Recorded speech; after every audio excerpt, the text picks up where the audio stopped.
the connection between tourism activities and hospitality services, and how these activities and hospitality services may enhance the well-being of different stakeholders in tourism. So what I mean by that is this. Engaging in certain activities in tourism or providing services may have the potential to improve our well-being and sense of well-being.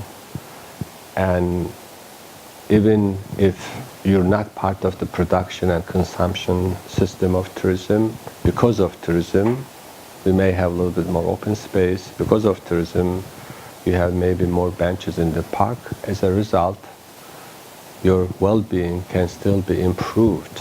So started kind of questioning some of the things we have been doing in terms of research. I said, what is our ultimate goal in this business? So, and as I keep pondering about this and started discussing some of these issues in my graduate class, we have come to the point that, you know, what we do in this business or in this academic world should also have some profound implications for society. One of which would be improving their well-being, regardless of who they might be, whether they are part of, as I said, tourism production and consumption system or not. Because for a long time, I was just focusing on individuals who are just part of the system. But I think tourism also has the potential to improve the well-being of others in society.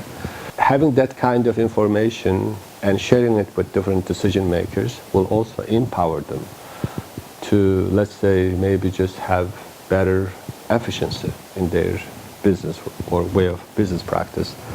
It can also improve their bottom line, meaning maybe higher occupancy, therefore more sales. So looking after different stakeholders, their well-being is good business practice for us. Then we started, focusing on, let's say, other issues like constructs, like competitiveness, or let's say sustainability, and then again, well-being of stakeholders. I said these three constructs, they are so intimately connected, intertwined. So we need to really just show that, you cannot do, let's say, competitiveness without, let's say, understanding sustainability. You cannot do, let's say, figure out well-being of stakeholders as a result of tourism activities unless you understand competitiveness of the place. So then I teamed up with a colleague of mine in Italy at University of Cagliari.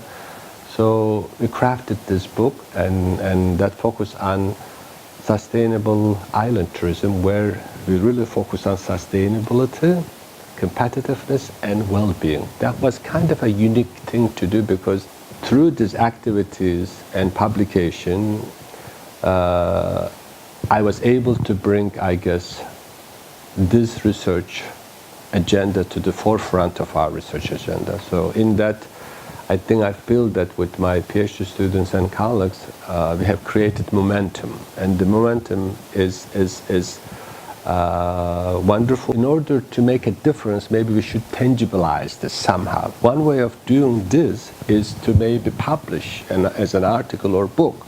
So I team up with two of my colleagues, and then we created a handbook on well-being of individuals from two perspectives, from the perspective of tourists and from the perspectives of residents, for which we invited, some academic fellows and created this handbook with 38 chapters, over 700 some pages.